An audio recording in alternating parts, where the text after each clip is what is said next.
प्यारे विद्यार्थियों नमस्कार, जय हिंद। कैसे हो आप सभी? आप सभी मस्त होंगे, तंदुरुस्त होंगे, हमेशा की तरह स्वस्थ होंगे और फिजिक्स पढ़ने के लिए उतने ही उत्सुक होंगे जैसा कि आप पहले होते आए हो।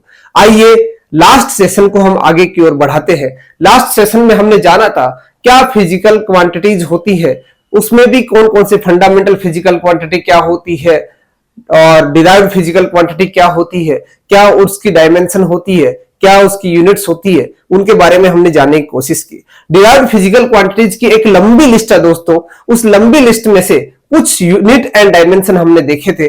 अब हम उसी को आगे बढ़ाते हैं, उसी सेशन को हम आगे की ओर बढ़ाते हैं और देखते हैं बाकी फिजिकल जो क्वांटिटी है, जो डिराइव्ड फिजिकल क्वांटिटी है, क्या उनकी यूनिट होगी, क्या उनके डायमेंशनल इक्वेशंस होंगे। आइए दोस्तों जानते हैं। एक तो आपने देखा होगा कि डायमेंशनल इक्वेशन का इंपॉर्टेंस क्या है। मैं आपको एक थोड़ा सा ब्रीफ बताना चाहता हूं कि एक ऐसे लाइन ड्रॉ करते हैं, तो लाइन ड्रॉ करते हैं तो उसके लिए जो नंबर ऑफ लेंथ कितनी रिक्वायर्ड होती है, 1 होती है। बट वही जब लाइन यदि सरफेस के अंदर कन्वर्ट हो जाती है तब वहां पर हमारे सामने एक स्क्वायर आ जाता है या रेक्टेंगल आ जाता है, उसमें 2 लेंथ की रिक्वायरमेंट होती है। और वही लाइन जब ड्रॉ करके हम 3D ज्योमेट्री बनाते हैं, यानी यहां पर हमें 3 लेंथ की रिक्वायरमेंट होती है, तो डायमेंशनल इक्वेशन की हेल्प से हम ये बता सकते हैं कि उसमें कितनी फंडामेंटल फिजिकल क्वांटिटीज आई है। मींस लेंथ के साथ टाइम आया है। सपोज यही सरफेस एरिया यदि टाइम के साथ जुड़ जाता, जैसे प्लेग्राउंड के अंदर कोई क्रिकेटर खेलता है तो वहां पर टाइम के साथ में सरफेस एरिया है, मींस वहां पर तीसरी फंडामेंटल फिजिकल क्वांटिटी आ गई, 2 लेंथ आ गई, एक टाइम आ गया।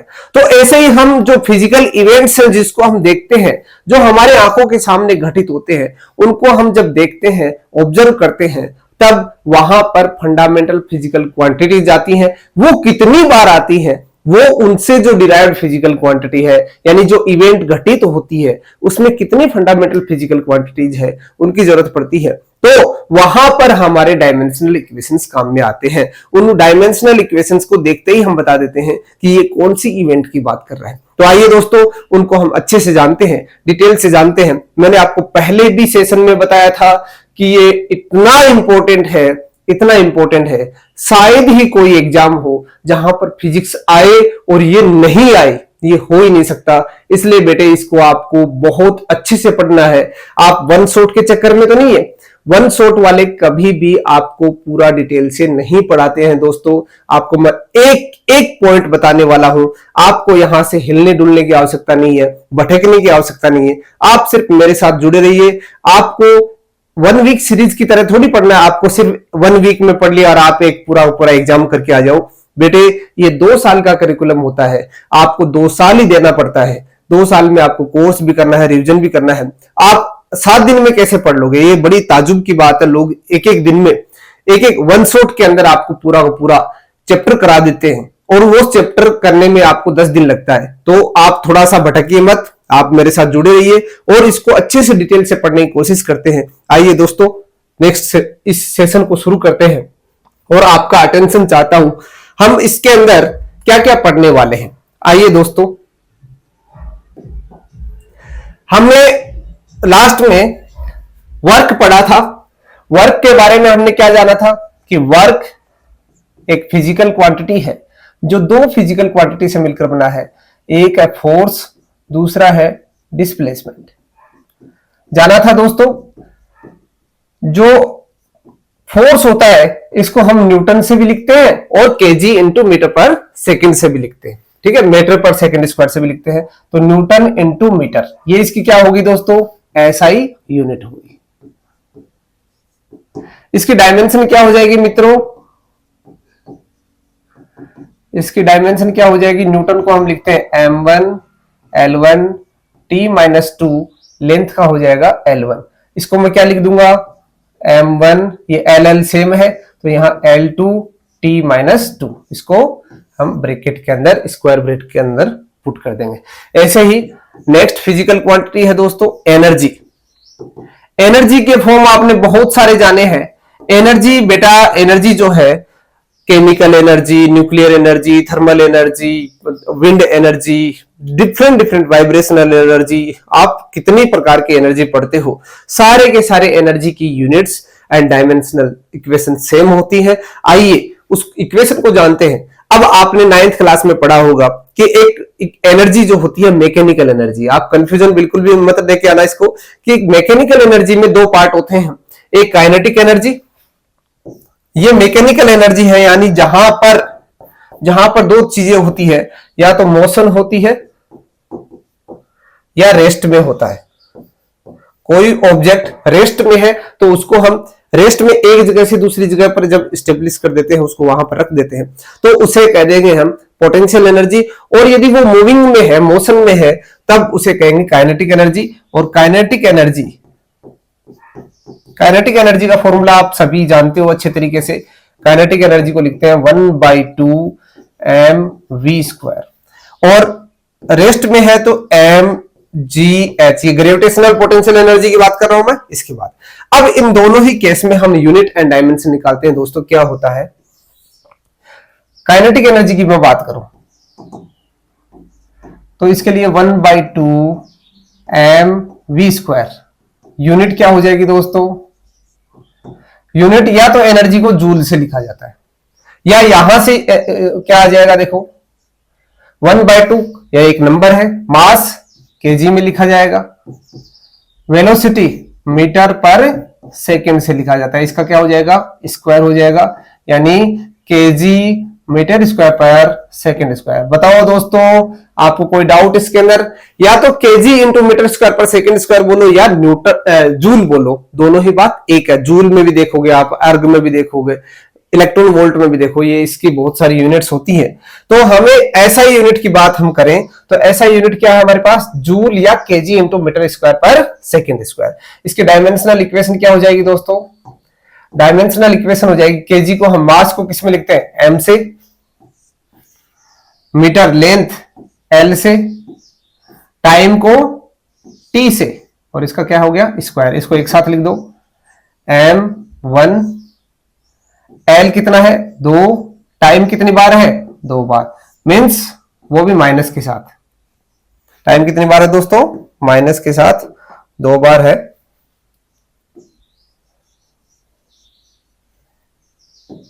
तो यहां हो जाएगा t⁻⁻²। क्लियर है बात, आगे बढ़े। देखो बेटे, अब तीसरी फिजिकल क्वांटिटी हम पढ़ते हैं, वो है एनर्जी आ गया, वर्क आ गया, मैं चार्ज की बात कर लेता हूं। चार्ज Q इक्वल टू होता है दोस्तों, आपने पढ़ा है current, electric current into time. Electric current का फॉर्मूला क्या पढ़ा आपने, I इक्वल टू Q/T। इसी से मैंने T को इधर ले गए, क्रॉस मल्टीप्लाई कर दिया, Q इक्वल टू क्या हो जाएगा, IT। अब इसका यूनिट क्या बन जाएगा दोस्तों, यूनिट बन जाएगा, करंट को किस में मेजर करते हैं, एम्पियर में, टाइम को सेकंड में, एम्पियर इनटू सेकंड। इसका डायमेंशनल इक्वेशन क्या बन जाएगा, एम्पियर को तो ए से लिखते हैं, टाइम को टी से लिखते हैं, इसकी पावर 1, इसकी पावर 1, क्या हो जाएगा 80। अब आपकी जो एनसीईआरटी की बुक है उसके अंदर आप अपेंडिक्स A9 देखोगे तो वहां पर आपको इसको डायमेंशनल इक्वेशन को देखो, सभी डायमेंशनल इक्वेशन को ऐसे लिखा जाता है, L0, T यहां पर 1 है तो 1 लिख दिया, A1। ऐसा लिखो, कोई प्रॉब्लम नहीं है, आप एकदम सही है। आपने पढ़ा होगा किसी भी नंबर की पावर, किसी की भी पावर 0 है तो वो हमेशा 1 होता है दोस्तों। इसकी वैल्यू कितनी होती है, 1। तो यहां कुछ नहीं है, इसका मतलब 1 है, तो इसको हमने यहीं से रिप्लेस कर दिया, सिर्फ जिसमें हमने m बिल्कुल नहीं है, l बिल्कुल नहीं है, केवल t और a का इन्वॉल्व है, टाइम और करंट इन्वॉल्व है चार्ज के अंदर, और तीसरी चीजें नहीं आती। नेक्स्ट है, यहां से ही हम निकाल लेते हैं पोटेंशियल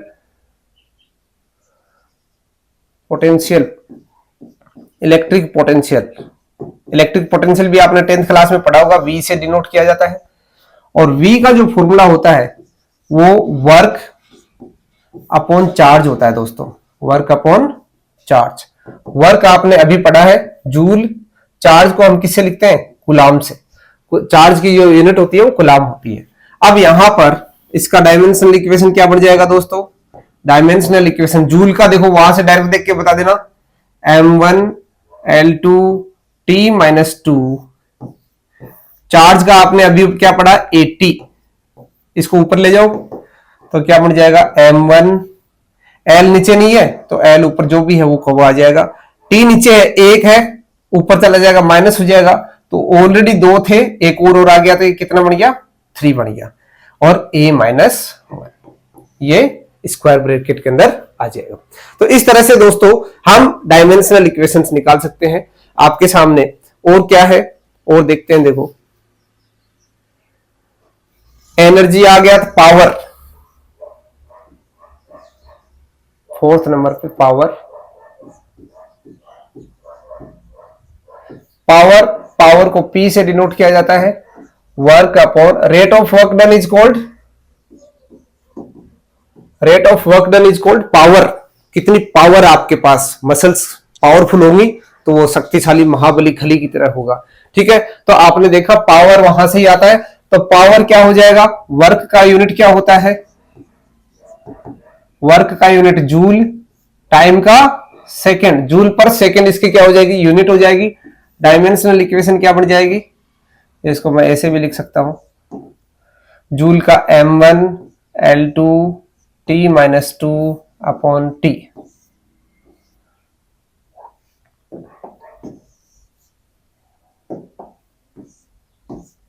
ये ऊपर चला जाएगा, क्या बढ़ जाएगा दोस्तों, m1l2, t नीचे 1 है, एक ऊपर चला जाएगा तो ये क्या हो जाएगा, t-3।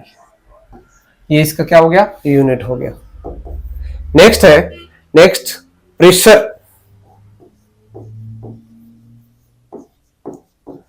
प्रेशर को इसको भी P से लिखते हैं, और प्रेशर इज इक्वल टू आपने क्या पढ़ा है, force upon area. Force upon area, force को किसमें मेजर किया जाता है, न्यूटन में, एरिया को मीटर स्क्वायर, जो हमने पहले देखा था लास्ट सेशन के अंदर, हमने एरिया वॉल्यूम इनके बारे में जाना था, तो उनकी यूनिट्स क्या है वहां से। यानी आपको स्टार्टिंग ऐसे लेके जा रहा हूं कि आपको स्टार्टिंग की जो यूनिट और डायमेंशन है वो लास्ट तक काम में आने वाली है। तो आपका एक सिक्वेंसली चल रहा है, आपके जो ऊपर के फिजिकल क्वांटिटीज है, आपने यदि पहले वाला सेशन नहीं देखा है तो डेफिनेटली उसको देखें, फिर इसको देखें, आपको अच्छे से समझ में आ जाएगा। दोस्तों यहां पर फोर्स जो है, फोर्स की यूनिट डायमेंशन, यूनिट न्यूटन होती है, एरिया की मीटर स्क्वायर होती है, डायमेंशन क्या बन जाएगा, इसका डायमेंशन बन जाएगा न्यूटन का m1l1t-2, और एरिया का क्या हो जाएगा, यहां लेंथ 2 बार है इसलिए l2। इसको ऊपर ले जाओ, ऊपर लेंथ 1 नीचे 2, ये 2 माइनस की चली जाएगी, क्या बन जाएगा m1l, यहां पर 1 है, -2 ऊपर चला गया, t-2 क्या बन गया दोस्तों, m1l-1t-2। ये किसकी यूनिट, किसकी डायमेंशनल इक्वेशन आ गई, प्रेशर की। दोस्तों आइए आपको और एक ऐसी शानदार से जानदार फिजिकल क्वांटिटीज की डायमेंशनल इक्वेशन निकालना सिखाता हूं, बहुत ही शानदार है, यंग मॉडुलस। आप जिस छत के नीचे बैठे हो, मेरे को सुन रहे हो, पढ़ रहे हो, फिजिक्स पढ़ रहे हो, वो जो छत बनी है, जिस साइंटिस्ट ने इसका मैप तैयार किया है, उसके दिमाग में यंग मॉडुलस जरूर आया होगा। आपने उस छत के अंदर कौन सा लोहा इस्तेमाल किया है, उस लोहे की क्वालिटी कितनी है, कितनी ग्रेड का लोहा है, उसकी स्ट्रेंथ जो है वही तो है यंग मॉडुलस। यंग मॉडुलस का फॉर्मूला होता है स्ट्रेस अपॉन स्ट्रेन। ठीक है, स्ट्रेस क्या होता है, आइए पहले आपको मैं स्ट्रेस के बारे में बताता हूं। चलो तो ये नेक्स्ट पेज पे बता देता हूं मैं आपको, पहले स्ट्रेस पढ़ते हैं। स्ट्रेस नंबर मैं छोड़ देता हूं। स्ट्रेस को सिग्मा से लिखा जाता है, ये होता है force upon area. Exact proper definition आपको मैं आगे पढ़ाने वाला हूं, चैप्टर्स जब चलेंगे। ये आपको देखो बिल्कुल भी टेंशन लेने की आवश्यकता नहीं है, फॉर्मूले अपने आप याद हो जाएंगे। जैसे जैसे आप चैप्टर आगे के पढ़ते जाओगे वहां पर इनके बारे में बात करेंगे। स्ट्रेस क्या होता है, स्ट्रेन क्या होता है, यंग मॉडुलस क्या होता है। जब उनको आप जानोगे तभी तो फॉर्मूले याद होंगे। अभी आपको याद करने की आवश्यकता नहीं है, ऐसी हेडेक करने की आवश्यकता नहीं है। आपको सिर्फ और सिर्फ क्या याद करना है, आपको ये पैटर्न आना चाहिए, किस तरह से हम यूनिट निकालते हैं, किस तरह से हम डायमेंशनल इक्वेशन को डिराइव करते हैं। आइए दोस्तों, फोर्स अभी पढ़ा आपने ऊपर, न्यूटन, एरिया, मीटर स्क्वायर, इसको सिग्मा से डिनोट किया जाता है। डायमेंशनल इक्वेशन क्या हो जाएगी, न्यूटन की m1 L1 T-2 upon L2। ये ऊपर चला जाएगा, क्या बन जाएगा, m1, ये L1 है, नीचे से -2 चला गया, T-2, दोस्तों क्या बन गया ये m1 L-1 T-2। आपको याद है क्या, अरे मित्र आपको याद है क्या, जस्ट इससे पहले हमने एक डायमेंशनल इक्वेशन ड्राइव की थी, वो कौन सी थी, प्रेशर। प्रेशर और स्ट्रेस की जो डायमेंशन है वो सेम होती है। चलो दोस्तों, स्ट्रेन आ जाता है, आपके दिमाग में स्ट्रेस आता है या स्ट्रेन आता है। देखो बेटे, दोनों का इन्वॉल्वमेंट होता है। स्ट्रेस आता है, उसकी वजह से स्ट्रेन डेवलप हो जाता है। स्ट्रेस यानी आपके सरफेस एरिया में कितना फोर्स लगता है, फोर्स लगता है वही स्ट्रेस कहलाता है। क्या आपको टेंशन होती है या स्ट्रेस होता है, आप मुझे बताइएगा कमेंट बॉक्स में। आपको टेंशन होती है, जब पढ़ाई नहीं हो रही थी आपको टेंशन होती है या स्ट्रेस होता है। देखो दोस्तों, स्ट्रेन क्या होता है, स्ट्रेन यानी आपने किसी रस्सी को आपने खींचा, किसी भी वस्तु को जिस लेंथ वाली होती है, यानी रबर को खींचा आपने, रबर को खींचा तो खींचने के बाद वो क्या होगा, लेंथ में क्या होगा, उसके चेंज आएगा। Change in length per unit length is called, यानी change in length upon length, ये होता है लॉन्गिट्यूडिनल स्ट्रेन बोलते हैं। अब यहां पर यानी यहां पर भी लेंथ है और नीचे भी लेंथ है, दोनों ही मीटर मीटर में मेजर किया जाएगा, दोनों ही कट जाएगी तो क्या हो जाएगा इसका, इसे बोलेंगे यूनिट लेस। गौर से सुनना बेटे, नीट के अंदर आया हुआ क्वेश्चन है ये, यूनिट लेस फिजिकल क्वांटिटी कौन सी होती है। 2024 का क्वेश्चन है, आप उठा के देख लेना, 24 या 25, मेरे को एग्जैक्ट ईयर याद नहीं है, पर नीट के अंदर ये क्वेश्चन आया हुआ है। अब इसकी डायमेंशन निकाले तो क्या आ जाएगा, इसको एप्सिलॉन से रिप्रेजेंट कर देते हैं, तो यहां क्या हो जाएगा, ऊपर भी L नीचे भी L, ऊपर पावर 1 है, 1 में से 1 चला गया, कितना बच गया, L1 - 1 L0, यानी ये डायमेंशनल लेस। इसकी खूबसूरत बात क्या है मित्रों, इसलिए तो नीट वालों ने पूछा ये, ऐसी फिजिकल क्वांटिटी का नाम बताइए जिसकी न तो यूनिट होती है न डायमेंशन होती है, बताओ कौन सी है, स्ट्रेन। अब स्ट्रेस और स्ट्रेन दोनों से मिलाकर हम बनाएंगे यंग मॉड्यूलस। आइए दोस्तों, यंग मॉड्यूलस,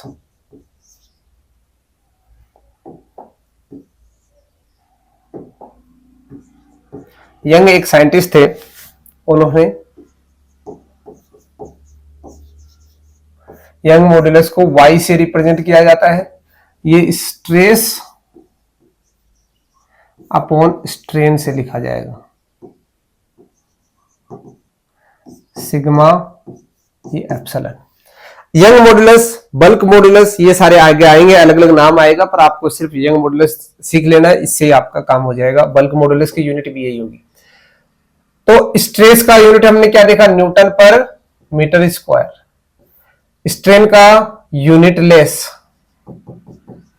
यानी कोई यूनिट नहीं है, इसको आप इग्नोर कर सकते हो, इससे कोई फर्क नहीं पड़ता है।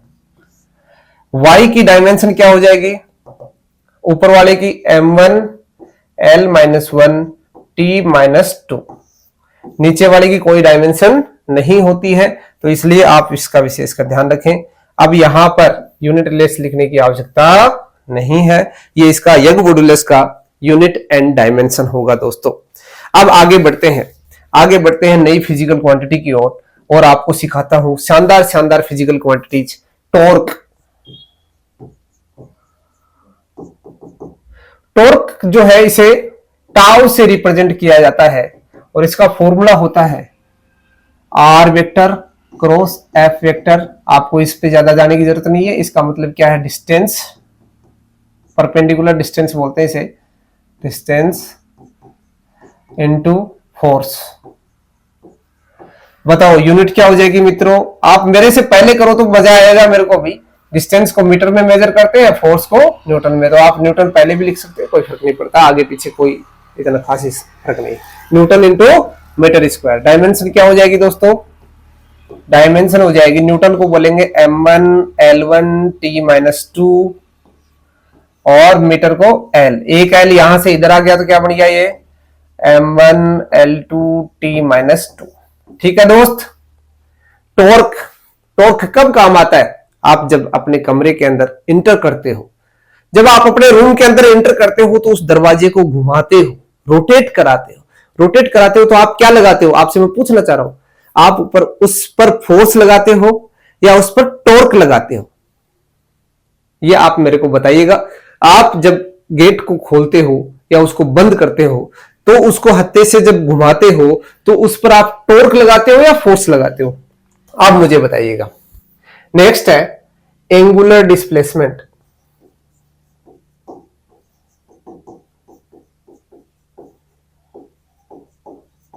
एंगुलर डिस्प्लेसमेंट को थीटा से लिखा जाता है और थीटा यानी एंगल।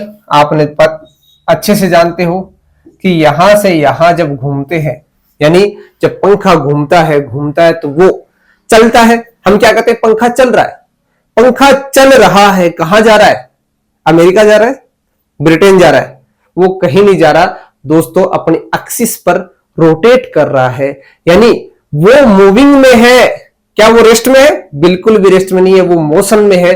किस प्रकार की मोशन में है? रोटेशनल मोशन में है। तो रोटेशनल मोशन है तो मोशन है तो क्या होगा? डिस्प्लेसमेंट होगा, वेलोसिटी होगी, एक्सेलरेशन होगा। यानी वो धीरे भी चल सकता है, वो फास्ट भी चल सकता है, वो धीरे धीरे रुक भी सकता है, वो अपने आप पर ब्रेक भी लगा सकता है, वो अपने आप को एक्सेलरेट भी कर सकता है। लाइट आती है, इलेक्ट्रिसिटी आती है तो वो एक्सेलरेट करता है, इलेक्ट्रिसिटी जाती है तो वो डी एक्सेलरेट करता है, रोकने की कोशिश करता है अपने मोशन को। तो ये जो मोशन है, इस मोशन को किस तरह से हम फाइंड आउट करते हैं, यानी थीटा कैसे निकालते हैं? तो आपको मालूम होगा कि आपने छोटी क्लास में पढ़ा होगा, ये हमारे पास एक सर्किल है, ये सर्किल का एक आर्क है, ये इसकी रेडियस है। इसको मैं आर बोल देता हूं, इसको एस बोल दो। बताओ दोस्तों ये एंगल क्या होगा? एस बराबर आर थीटा होगा कि नहीं होगा? आपने पढ़ा है क्या ऐसा फॉर्मूला?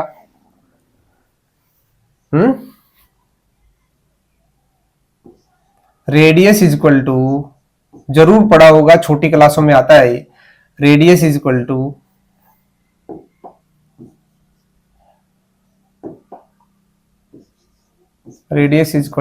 आर्क अपॉन एंगल, या angle is equal to arc upon radius. ऐसा जरूर पढ़ा होगा आपने। एंगल इज इक्वल टू क्या होता है? Arc upon radius. तो अपने को एंगल पता करना है, तो एंगल इज इक्वल टू क्या हो जाएगा? Arc upon radius. यदि पूरी सर्कम्फ्रेंस की बात करें तो ये कितनी हो जाएगी? 2 पाई आर अपॉन आर, आर से आर कट जाएगा, एंगल 2 पाई हो जाएगा। आता ना, ऐसे तो आता मैथमेटिकली। तो कहने का मतलब है इसकी जो यूनिट है, इसकी जो यूनिट है वो यूनिट होती है दोस्तों, आपको मैंने पहले बताया था, एक दो सप्लीमेंट्री यूनिट्स होती है।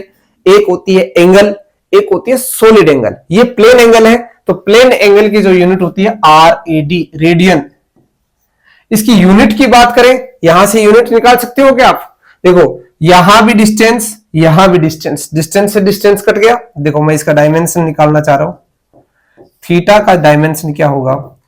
एंगल है, एंगल का कोई डायमेंशन नहीं होता, ये 2 पाई का कोई डायमेंशन नहीं, एक नंबर है, ठीक है। ऊपर L, नीचे भी L।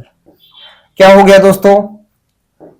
यहां L पावर 0, यानी डायमेंशन लेस।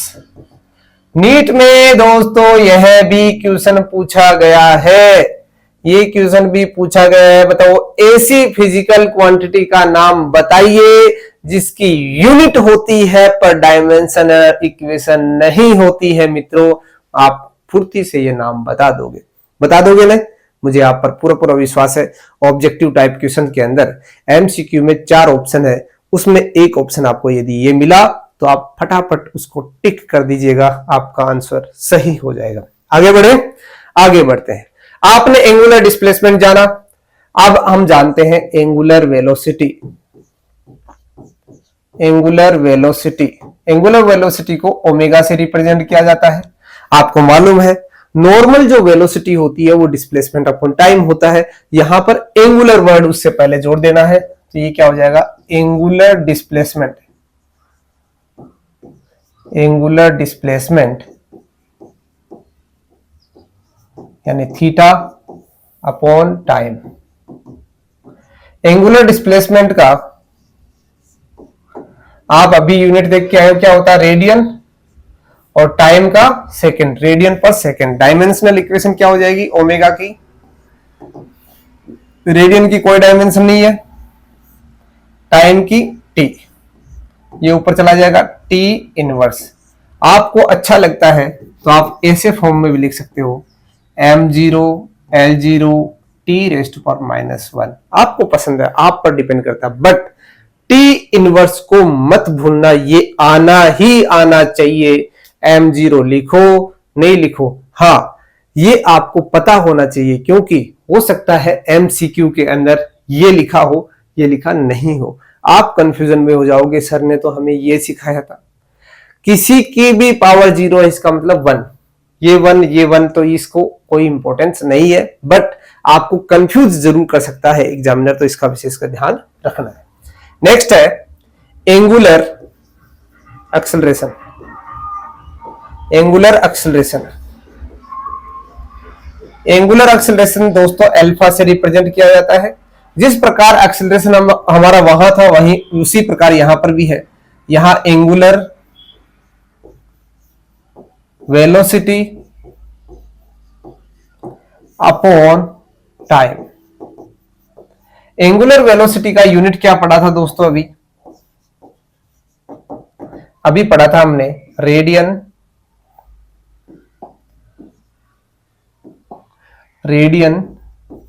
पर सेकंड, और नीचे भी क्या आ जाएगा? सेकंड। तो क्या लिख दूं इसको, बताओ? रेडियन पर सेकंड स्क्वायर। डायमेंशनल इक्वेशन क्या बन जाएगी दोस्तों? यहां लिखता हूं अल्फा। इसकी डायमेंशनल इक्वेशन, रेडियन की कोई डायमेंशनल इक्वेशन नहीं होती है, नीचे टी स्क्वायर, इसको ऊपर लेके जाओ। तो आपके पसंद के अनुसार मैं इसको लिख देता हूं m0 L0 t⁻²। बताओ बेटे, क्लियर है? आगे बढ़े? चलो जी, आगे बढ़ते हैं नेक्स्ट फिजिकल क्वांटिटी की ओर, और वो आती है frequency.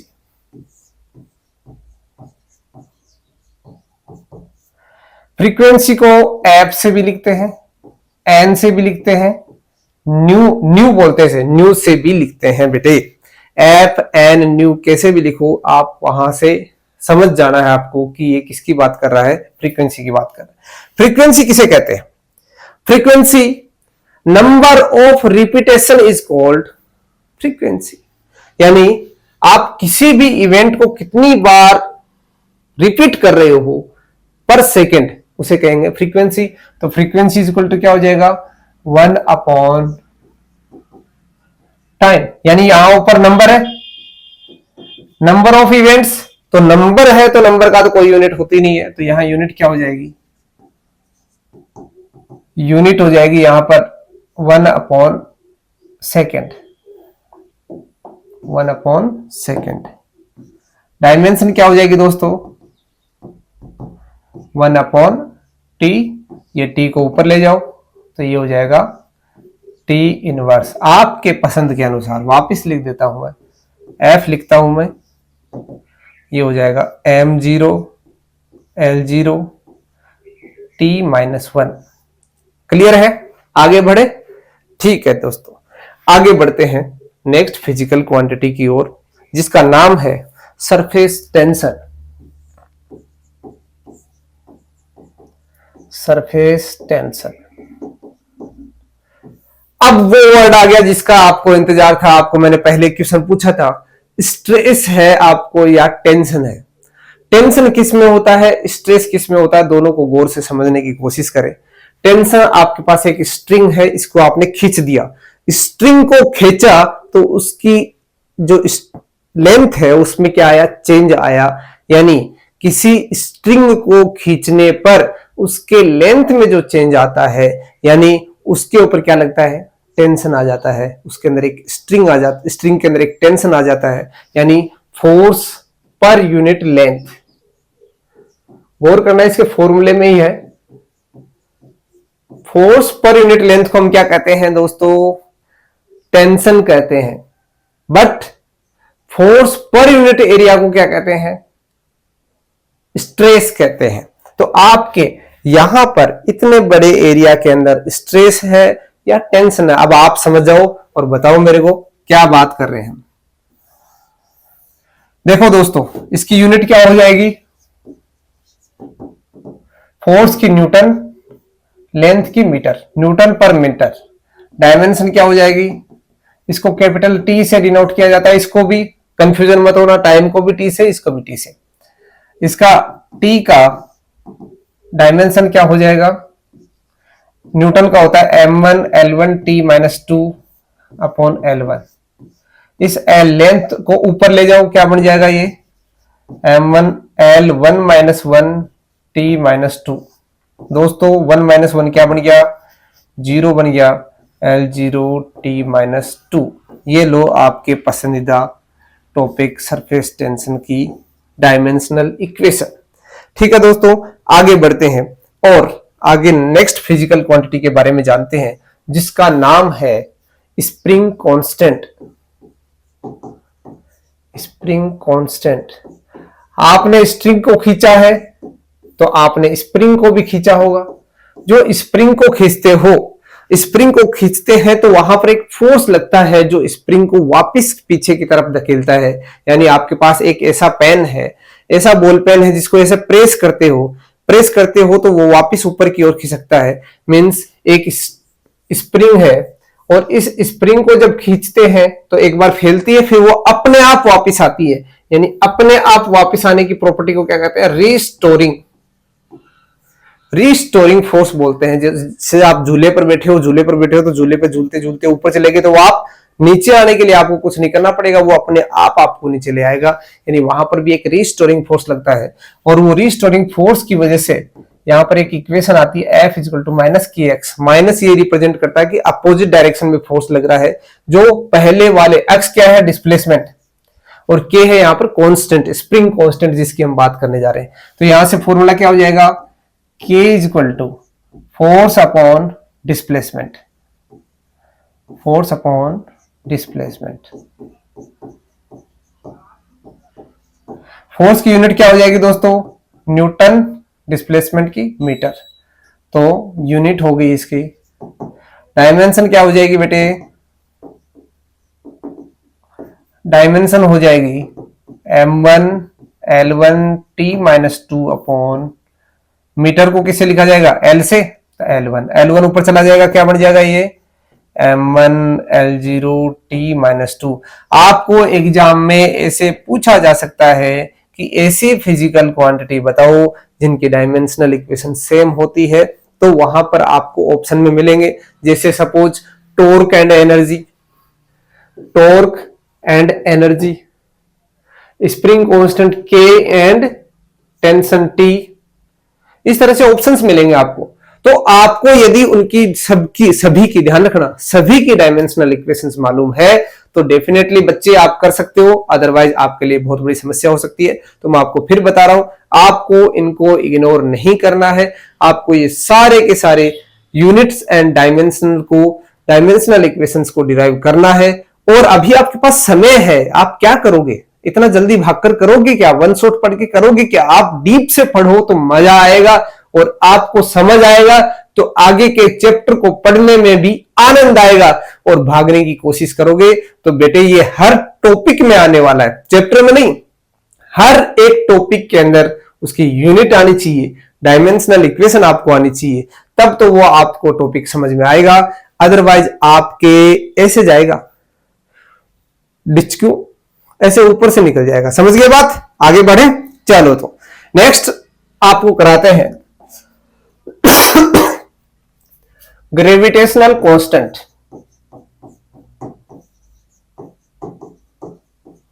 Gravitational constant, gravitational constant को कैपिटल जी से लिखा जाता है। एक ये यूनिवर्सल कांस्टेंट होता है।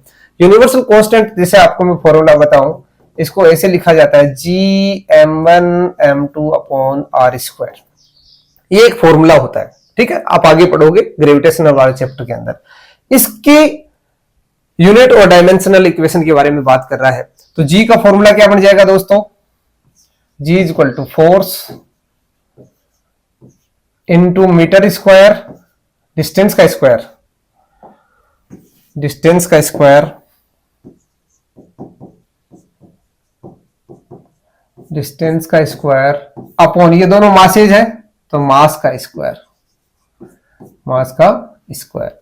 तो अब इसकी यूनिट बना सकते हो आप। आपको मैं ये काम देता हूं, ये आपका अभी जस्ट होमवर्क है, फिर आपको मैं बतला देता हूं। आप इतनी जल्दी से करके मुझे बताओ कि इसकी यूनिट क्या होगी और डायमेंशनल इक्वेशन क्या होगी, फुर्ती से बताइएगा।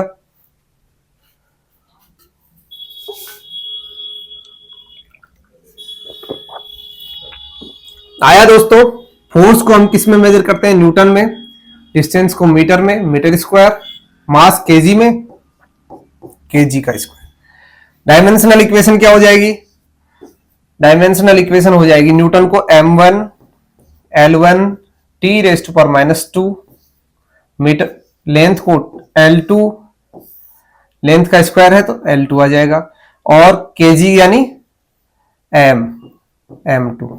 ऐसे m2 को ऊपर ले जाओ, क्या बन जाएगा? m कितने हैं यहां पर देखो, एक ऊपर है दो नीचे, एक कट जाएगा एक बचेगा, ऊपर तुम m-1 मैं डायरेक्ट लिख देता हूं। आप बहुत अच्छे गणितज्ञ हो, आपको मैथमेटिक्स बहुत अच्छे से आती है।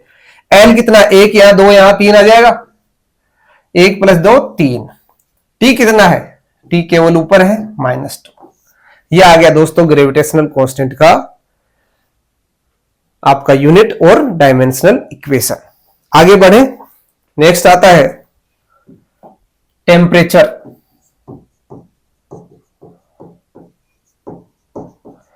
टेम्परेचर, टेम्परेचर को भी टी से लिखते हैं। देखो आपके सामने सरफेस टेंशन, टेम्परेचर, टाइम, ये सारे टी वाले हैं। तो टेम्परेचर को टी से भी लिखते हैं और थीटा से भी लिखते हैं, ध्यान रखना। फिर आप कर दोगे एंगल से, एंगल को थीटा से लिखते हैं। तो इसलिए बेटे कई फिजिकल क्वांटिटी ऐसी हैं जिनका जो शॉर्ट नेम है वो सेम, शॉर्ट सिंबल जो है सिंबल सेम है, तो आपको इससे ज्यादा दिक्कत नहीं है। आप वहां नाम जरूर लिखना, सबसे अच्छी बात यह, नहीं तो कंफ्यूजन हो जाएगा। टेम्परेचर जो होता है, टेम्परेचर को हम किस में मेजर करते हैं? केल्विन। और इसकी जो डायमेंशन है, यानी टेम्परेचर एक फंडामेंटल फिजिकल क्वांटिटी है, इसकी यूनिट होती है केल्विन, और इसका डायमेंशनल इक्वेशन क्या होता है? कैपिटल के का ब्रैकेट, स्क्वायर ब्रैकेट। अब इस टेम्परेचर को हम यूटिलाइज करने वाले हैं नेक्स्ट फिजिकल क्वांटिटी, जिसके मैं आपको बताने वाला हूं, हीट। हीट, हीट को लिखा जाता है Q से। आपसे कोई पूछे हीट और टेम्परेचर में डिफरेंस क्या है, कोई बता सकता है? Temperature is a parameter which determines the orderness of hotness. यानी कोई ऑब्जेक्ट कितना हीटेड है, कितना ज्यादा टेम्परेचर है। टेम्परेचर एक पैरामीटर है जो ये डिसाइड करता है कि ऑब्जेक्ट कितना गर्म है, वो कितना ठंडा है। उसका भी ऑर्डरनेस जो है, वो ऑर्डर कौन बताता है? टेम्परेचर ही बताता है। टेम्परेचर एक पैरामीटर है जो ये डिसाइड करता है कि बॉडी कितना हो, यानी order of hotness is called order of hotness. यानी कोई बॉडी कितना गर्म है या ठंडा है, उसका जो मेजरमेंट है वो कौन बताता है? टेम्परेचर। अब हीट क्या है? हीट एक एनर्जी है, और एनर्जी है, इसकी जो यूनिट होती है वो जूल होती है, आप सभी को मालूम ही है। तो यहां पर इसका फॉर्मूला क्या होता है? ms∆T। ये S क्या है? स्पेसिफिक हीट है, और m इसका मास है, ∆T टेम्परेचर है। ठीक है, आइए दोस्तों इसका हम एक यूनिट और डायमेंशन दोनों निकालने की कोशिश करते हैं। Q को लिखा जाता है जूल से, इसकी यूनिट जूल है। आपको ज्यादा घबराने की जरूरत नहीं है। आपको मैंने उस टाइम पर भी कहा था जितने भी प्रकार की एनर्जी है, सारी की सारी एनर्जीज का जो डायमेंशनल इक्वेशन है वो सेम होता है, यूनिट भी सेम होता है। तो यहां पर इसकी यूनिट तो क्या है, यूनिट जूल, और डायमेंशनल इक्वेशन क्या हो जाएगी, m1l2t-2। यहां पर आपको ज्यादा गौर करने की आवश्यकता नहीं है, ये काम आने वाला अब गौर करने की आवश्यकता है नेक्स्ट टॉपिक के अंदर। यहां पर ये क्या है, S क्या है, स्पेसिफिक हीट कैपेसिटी। इस स्पेसिफिक हीट कैपेसिटी को हम इसको जानना चाह रहे हैं, specific heat capacity small S से रिप्रेजेंट किया जाता है।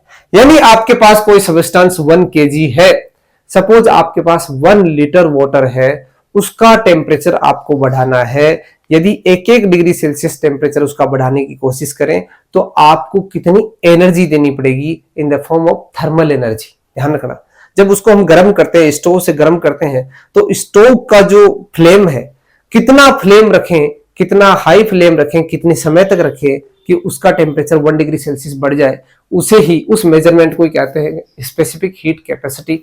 स्पेसिफिक हीट कैपेसिटी का फॉर्मूला क्या होगा, यहां से Q upon m del T। Q यानी एनर्जी, m यानी kg मास, और ये क्या है, टेम्परेचर। बताओ इसकी यूनिट क्या बनाओगे, एनर्जी का जूल, मास का केजी, टेम्परेचर का केल्विन। जूल पर KG into kelvin. Dimensional equation क्या बढ़ जाएगी दोस्तों, डायमेंशनल इक्वेशन स्मॉल एस, ध्यान रखना, small S dimensional equation m1l2t-2 upon m1 kelvin का के आ जाएगा। इसको ऊपर ले जाओ, m यहां पर एक ऊपर से कैंसिल हो जाएगा, तो इसको मैं लिख दूं m0l2t-2 k-1। ये किसकी डायमेंशनल इक्वेशन आ गई, स्पेसिफिक हीट कैपेसिटी। ऐसे ही हम मोलर स्पेसिफिक हीट कैपेसिटी पढ़ते हैं, उसकी भी डायमेंशनल इक्वेशन यही होगी। वहां पर मोल आ जाता है, ध्यान रखना, यहाँ केजी है, वहां 1 मोल की बात करते हैं तो वहां मोल आ जाता है, बस अंतर यह रहता है। आगे दोस्तों आपको मैं बताने जा रहा हूं थर्मल कंडक्टिविटी। आपने देखा होगा कि आपको कह दे कि कोई किसी जगह आग लगी हुई है, किसी जगह आग लगी हुई है, आपको सिर्फ यह बताना है कि उसको बुझाने के लिए हम CO2 वगैरह यूज करते हैं, वो तो आप सभी जानते हो, पर उस CO2 को वहां तक पहुंचाए तो यानी आप ये कह दो एक तरह से कि दादी और नानी जब चूल्हे पर रोटी बनाती थी पहले, तो उस टाइम पे चिमटे का इस्तेमाल करती थी। वो चिमटा जो है वो कौन सी धातु का बनाना चाहिए, सबसे पहले मैं आपसे सिर्फ यही पूछना चाह रहा हूं। यानी किसी गर्म ऑब्जेक्ट को हम वहां संपर्क करना चाहते हैं किसी इंस्ट्रूमेंट की मदद से, किसी मेटल की मदद से, तो वो मेटल कैसी होनी चाहिए, ऑब्वियसली मेटल ही लेनी पड़ेगी क्योंकि लकड़ी तो जल जाएगी, है ना। तो आप ऐसा कौन सा मटेरियल लोगे जो उसको आराम से छू सकते हो, उस पर हम उसका मूवमेंट कर सकते हैं, उससे कुछ ना कुछ इस तरह के कुछ एक्शन कर सकते हैं जो उसके कांटेक्ट में आ जाए। तो उससे आप हाथ से तो छू नहीं सकते, तो उससे कांटेक्ट में लाने के लिए आपको एक ऐसा मटेरियल बीच में लेना पड़ेगा जो कैसा होना चाहिए, थर्मल इंसुलेटर होना चाहिए। यानी वहां से हीट आपके पास नहीं पहुंचे। जैसे आपको बात बताई चिमटा, तो आजकल आपने सुना होगा कुछ ऐसे तवे भी आते हैं जहां हम खाना बनाते हैं, तो तवे का जो किनारा है वहां पर एक डंडी लगाते हैं, तो वो डंडी जो है इंसुलेटर होती है, वो गर्म नहीं होती है। आपने देखा कुकर जो होता है, कुकर के जो डंडी होती है वहां पर हम बेकेलाइट लगाते हैं, काला काला जो मटेरियल है वो क्या है, बेकेलाइट। तो वो जो मटेरियल है वो एक इंसुलेटर है, थर्मल इंसुलेटर। कैसे पता चला, वो ये थर्मल कंडक्टिविटी से पता चला।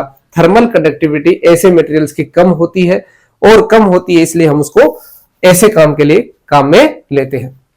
फॉर्मूला देखो बेटे क्या होता है, हीट का जो फॉर्मूला होता है थर्मल कंडक्टिविटी की टर्म्स में हम बात करें तो K A del T into T upon यहां नीचे आ जाएगा डिस्टेंस,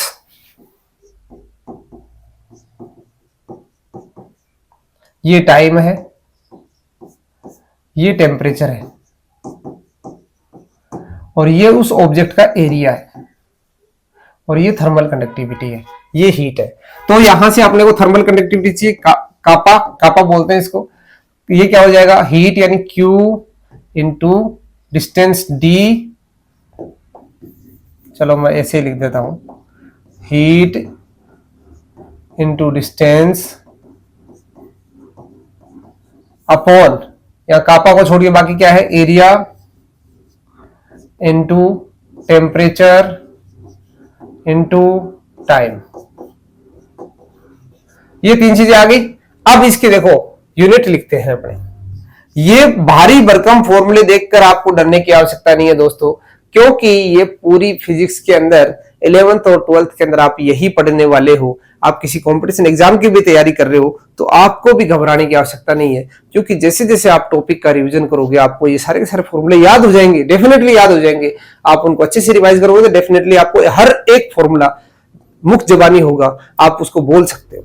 तो यहां पर दोस्तों इसका यूनिट क्या हो जाएगा, हीट को आपने अभी पढ़ा जूल, डिस्टेंस का metre, area metre square, temperature kelvin, time second. देखो 1 मीटर कट जाएगा तो इसको मैं क्या लिख दूं, जूल पर metre into kelvin into second. इसकी डायमेंशनल इक्वेशन क्या बन जाएगी दोस्तों, डायमेंशनल इक्वेशन कापा, कापा की डायमेंशनल इक्वेशन क्या बनेगी, ऊपर लिखो m1, जूल को किससे लिखते हैं m1 L2 T minus 2, metre को L, केल्विन को K और सेकंड को, टाइम को T से लिखा जाता है। अब यहां पर m की तरह नीचे m है क्या, यानी m ऐसे कैसे रहेगा, L ऊपर 2 है नीचे 1 है, 1 कट जाएगा 1 बचेगा L 1, T ऊपर माइनस के 2 है, 1 नीचे से और चला जाएगा माइनस के 3 हो जाएगा, केल्विन माइनस 1। तो ये इसकी क्या होगी, डायमेंशनल इक्वेशन होगी दोस्तों। आगे बढ़े नेक्स्ट। इसी प्रकार आपको बहुत सारे करने हैं, आप बेफिक्र रहिएगा। आपको थोड़ा सा इसमें क्या हो रहा है, बोरियत फील हो रही होगी, ये मैं जानता हूं, बट आपको इसको पढ़ने से बहुत बेनिफिट होने वाला है। आप फिजिक्स में बाकी चैप्टर्स में आप 3-4 चैप्टर पढ़ लो और ये अकेला चैप्टर पढ़ लो, और विशेषकर बताऊं ये नहीं पढ़ोगे तो पछताओगे, इसका भी बात ध्यान में रखना।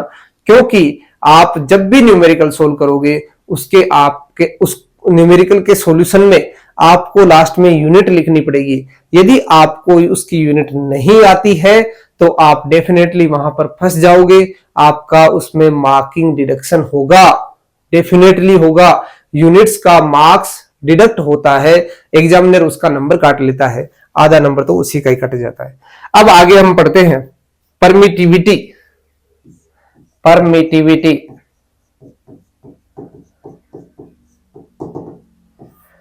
परमिटिविटी क्या होती है दोस्तों, परमिटिविटी जब किसी मटेरियल को हम दो चार्जेज के बीच में रखते हैं, उन दो चार्जेज की वजह से आपस में एक दूसरे पर फोर्स लगता है। ये 12th क्लास का विषय है, 12th क्लास में हम ये सारे टॉपिक पढ़ते हैं, वहां पर आता है, तो इसलिए हम ज्यादा डिटेल में नहीं जाते, सिर्फ आपको यूनिट और डायमेंशनल इक्वेशन निकालना समझा रहा हूं। बाकी ये दोनों चार्जेज के बीच में लगने वाले फोर्स को किस तरह से मीडियम डिस्टर्ब कर सकता है उसका मेजरमेंट है, ठीक है। तो परमिटिविटी का जो फॉर्मूला होता है वो होता है एप्सिलॉन से लिखा जाता है इसे, और यहां होता है चार्ज का square upon 4 pi into force into distance का स्क्वायर।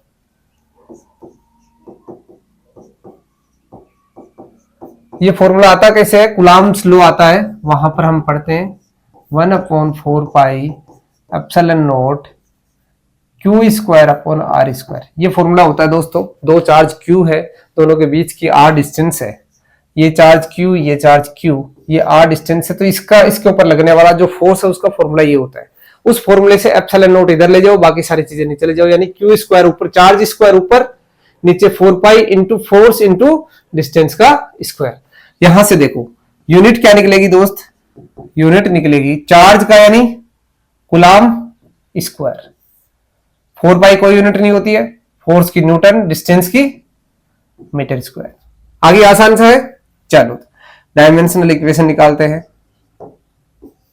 परमिटिविटी एप्सिलॉन, कूलाम का 80 पढ़ा था ना आपने, 80 का स्क्वायर, न्यूटन का m1 L1 T-2 और मीटर का L स्क्वायर। ये आप ऐसे लिखना चाहो तो अंदर लिख लो, कोई दिक्कत नहीं है, दोनों का स्क्वायर कर दो, यानी a square T square, a square T square. अब बताओ ऊपर लेके जाओ, पहले m को, a के लाए m है, l लेके जाओ, l एक ये रहा, 2 ये रहे, 3 l हो गए, तो यानी ऊपर जाते माइनस के 3 हो गए, t नीचे माइनस के 2 है, ऊपर जाते ये प्लस का हो गया, 2 ऑलरेडी वहां पर है, तो t कितने हो गए, 4 हो गए, और a कितना है ऊपर, ऑलरेडी 2 है।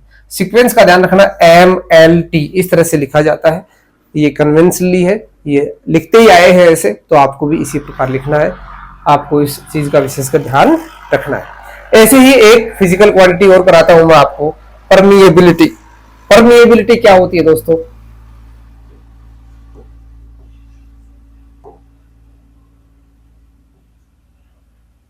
परमिएबिलिटी, आपने मैग्नेट तो देखी होंगी जिसमें नॉर्थ पोल साउथ पोल होते हैं, यहां पर एक नॉर्थ पोल साउथ पोल यहां और ले लो, यहां पर कोई सबस्टेंस रख दो या एक ऐसा प्याला रख दो, उसके अंदर आप कोई लिक्विड रख दो, कोई मटेरियल रख दो, तो उस पर कोई चेंजेज आएगा। उस चेंजेस के बारे में 12th क्लास में अच्छे तरीके से पढ़ाया जाता है कि उसका जो लेवल है वो एक तरफ से बढ़ जाता है, एक तरफ से कम हो जाता है, उसकी सरफेस जो है वो एक कॉनकेव हो जाती है, कॉन्वेक्स हो जाती है, वो शेप में चेंजेस आ जाते हैं। वो किसकी वजह से आते हैं, परमिएबिलिटी की वजह से। तो परमिएबिलिटी का फॉर्मूला क्या होता है दोस्तों, परमिएबिलिटी का फॉर्मूला होता है, यहां से निकाला जाता है, परमिएबिलिटी का फॉर्मूला है 2 pi into force into distance, 2 pi into force into distance upon I square, current का स्क्वायर, इंटू एल, लेंथ। इस तरह से आप आगे पढ़ोगे तो आपको वहां पर अच्छे से समझ में आ जाएगा। फोर्स का जो फॉर्मूला वो यही है, तो ये म्यू से लिखा जाता है, म्यू, म्यू बोलते हैं इसे, ये म्यू है। अब इसका यूनिट बनाओगे, क्या बनेगा देखो दोस्तों, यूनिट 2 पाई का कुछ नहीं होगा, फोर्स का न्यूटन, डिस्टेंस का मीटर, करंट का एम्पियर, एम्पियर का स्क्वायर, लेंथ का मीटर, मीटर से मीटर कट गया यानी न्यूटन पर एम्पियर स्क्वायर। बताओ डायमेंशनल इक्वेशन क्या बन जाएगी, डायमेंशनल इक्वेशन म्यू की, ऊपर न्यूटन है तो m1 L1 T-2, नीचे एम्पियर है, एम्पियर का स्क्वायर है, ए स्क्वायर, ऊपर ले जाओ m1 L1 T⁻²2 a-2। ठीक है दोस्तों, इस प्रकार आज के लिए इतना सफिशिएंट है। नेक्स्ट सेशन में आपको मैं और डायमेंशनल इक्वेशंस के बारे में बताने वाला हूं, क्योंकि एक साथ आपके लिए बहुत बड़ा लोड हो जाएगा। आइए आपको मैं बतलाता हूं, आपको मैं दिखाता हूं कि आपकी जो बुक है, एनसीईआरटी की जो बुक है 11th क्लास की, उसमें अपेंडिक्स A9 नाम से आपको सारा का सारा दिया हुआ है, उसके बारे में आपको मैं दिखाता हूं आपको करना कैसे है, किस प्रकार आप सारी की सारी चीजें करोगे। देखो ये बेटे, ये रहा, मैं यहां से करवा रहा हूं आपको सारे के सारे यूनिट्स एंड डायमेंशन आपको यहां से करवा रहा हूं। आप एरिया पढ़ा है आपने, वॉल्यूम पढ़ा है, मास डेंसिटी पढ़ लिया है, वेलोसिटी पढ़ लिया, स्पीड पढ़ लिया, एक्सेलरेशन पढ़ लिया, फोर्स पढ़ लिया, इंपल्स पढ़ लिया, वर्क एनर्जी पढ़ लिया, पावर पढ़ लिया, मोमेंटम, मोमेंटम नहीं पढ़ाया मैंने, भूल गया बीच में, मोमेंटम पढ़ा दूंगा, मास इंटू वेलोसिटी शायद पढ़ा दिया, दिखे नहीं पढ़ाया तो आपको यही बतला देता हूं। चलो मोमेंटम का क्या हो जाएगा, मोमेंटम क्या होता है, जैसे किसी एक ट्रक को धक्का लगाना और एक साइकिल को धक्का लगाना, अंतर समझते हो आप, बस वही मोमेंटम है, ये समझ लो आप। तो मोमेंटम जो होता है इसका फॉर्मूला क्या होता है, मास इंटू वेलोसिटी। मोमेंटम को P से लिखा जाता है, मास इंटू वेलोसिटी, मास को किलोग्राम में मेजर किया जाता है, वेलोसिटी को मीटर पर सेकंड में। इसकी डायमेंशनल इक्वेशन क्या बन जाएगी दोस्तों, केजी का m, मीटर का l और टाइम का t। t ऊपर चला जाएगा, ये हो जाएगा m1l1t-1। ये इसकी क्या हो जाएगी, यूनिट हो जाएगी, m1l1t-1। प्रेशर पढ़ा आपने, स्ट्रेस पढ़ा, स्ट्रेन पढ़ा, modulus of elasticity, young modulus पढ़ा आपने, बल्क मॉडुलस पढ़ा, सरफेस टेंशन आपने पढ़ा, surface energy, energy per unit area is called surface energy. और यानी इसको एस से लिखा जाता है, एनर्जी अपॉन एरिया, एनर्जी को जूल से, एरिया को मीटर स्क्वायर से। जूल का क्या हो जाएगा, m1l2t-2 और मीटर स्क्वायर का क्या हो जाएगा, एल स्क्वायर। एल स्क्वायर से एल स्क्वायर कट गया तो यहां पर क्या बन जाएगा, m1l0t-2। ये इसकी डायमेंशनल इक्वेशन आ जाएगी। ठीक है दोस्तों, वेलोसिटी ग्रेडियंट, ग्रेडियंट में आपको देखो एक हिंट बताने वाला हूं, हमेशा ध्यान रखना, जब रेट ऑफ दिया हो, rate of any physical quantity दिया हो, तो यानी चेंज विथ क्या है, वो फिजिकल क्वांटिटी किसके साथ चेंज हो रही है, टाइम के साथ। और यदि ग्रेडियंट दिया हो तो ग्रेडियंट के केस में चेंज विथ लेंथ आ जाएगा, डिस्टेंस के साथ चेंज है। ठीक है ना, वो किसके साथ चेंज होगी, डिस्टेंस के साथ चेंज होगी। ये आप गौर कर लोगे इस बात पे। चलो तो बेटे आगे बढ़ते हैं।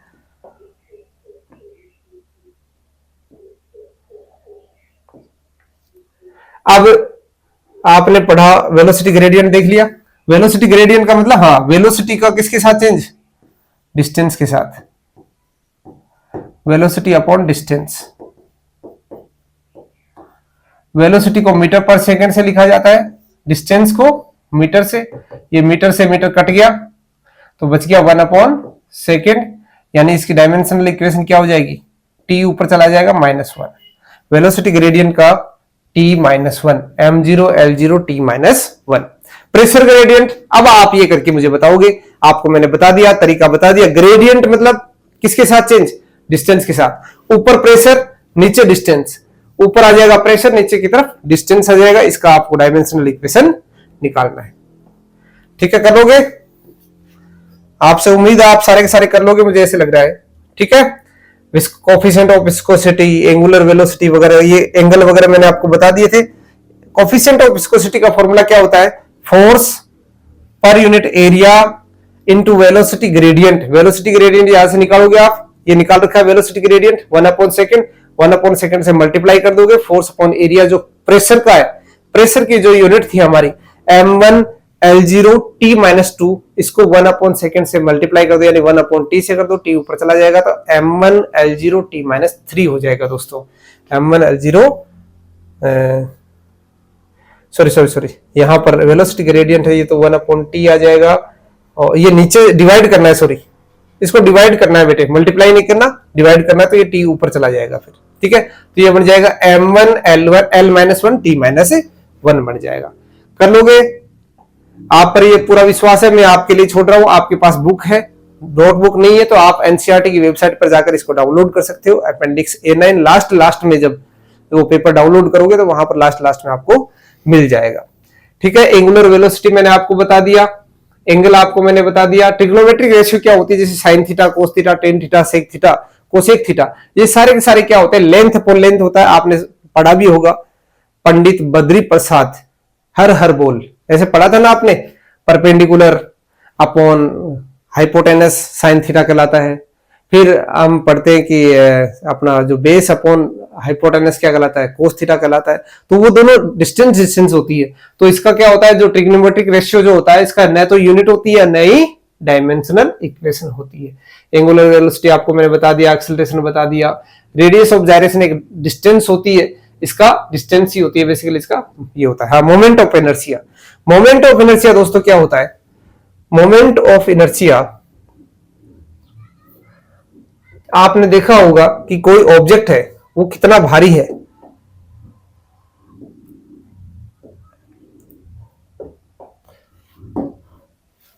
मोमेंट ऑफ इनर्शिया का फॉर्मूला होता है I = एम आर स्क्वायर। ठीक है, आर डिस्टेंस होती है जहां से उसको रोटेट कराया जाता है।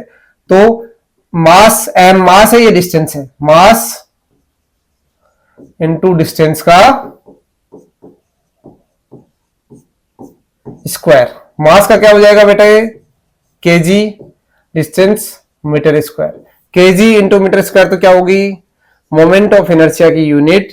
और इसकी डायमेंशन क्या होगी दोस्तों, डायमेंशन होगी, केजी को लिखा जाएगा एम से और इसको लिखा जाएगा एल से, एल का स्क्वायर। ये क्या बन गया, m1l2t0। ये इसकी क्या होगी, मोमेंट ऑफ इनर्शिया की डायमेंशन होगी। अब इसके आगे आप वेवलेंथ एक डिस्टेंस होती है, फ्रीक्वेंसी मैंने आपको बता दिया और टॉर्क बता दिया, moment of force, moment of couple, ये क्या होता है, फोर्स इनटू डिस्टेंस, यानी टॉर्क जो बताया था ना वो टॉर्क की एक तरह से, ये भी टॉर्क का डायमेंशन और ये दोनों सेम ही होता है। ठीक है, momentum, angular momentum, angular momentum क्या होता है, जो मोमेंटम पढ़ा था हमने वहां पर, ये उसका आर क्रॉस पी होता है, आर क्रॉस पी, यानी distance into linear momentum, distance into linear momentum. इनका फिजिकली अपने समझने बैठ जाएंगे तो अपने कर ही नहीं पाएंगे, तो आप विशेषकर एक बार सिर्फ फॉर्मूला देखो और आप सिर्फ पैटर्न सीखो किस तरह से यूनिट निकाली जाती है।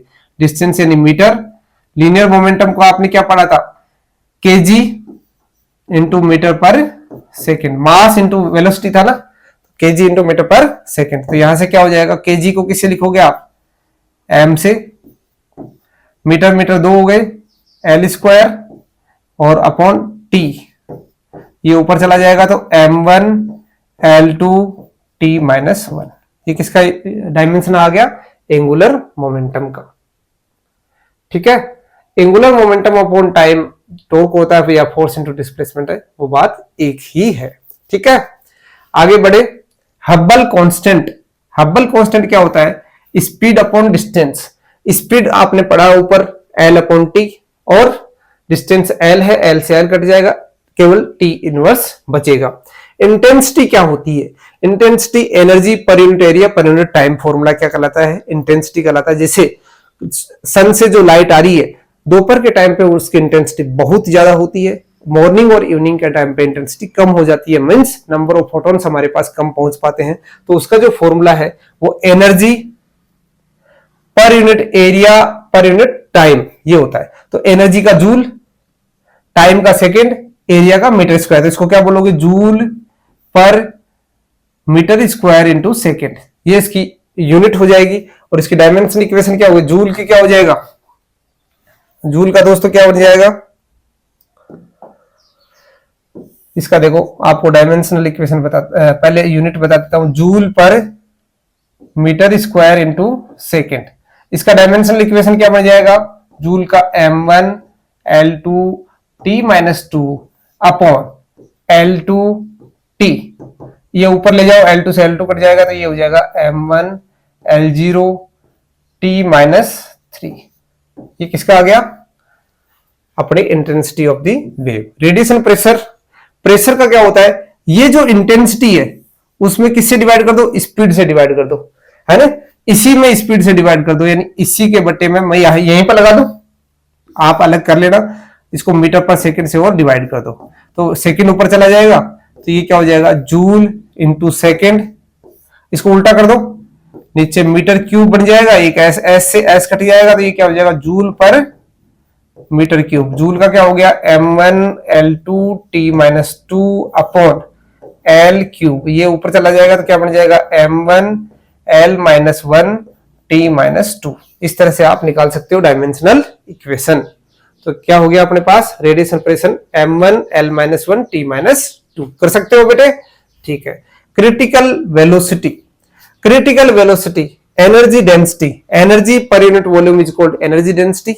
एनर्जी डेंसिटी यानी एनर्जी तो आपने पढ़ा जूल, वॉल्यूम क्या होगा, मीटर क्यूब, ये इसका यूनिट होगी। और इसका यूनिट से बहुत इजी है, आप फटाफट कर लोगे। जूल का आपको मालूम ही है m1l2t-2 और मीटर क्यूब यानी l क्यूब, l क्यूब ऊपर ले जाओ तो क्या बन जाएगा m1l-1, ये 3 है ना, ऊपर माइनस बन जाएगा 2, तो -3 होगा तो -1 बचेगा, T-2।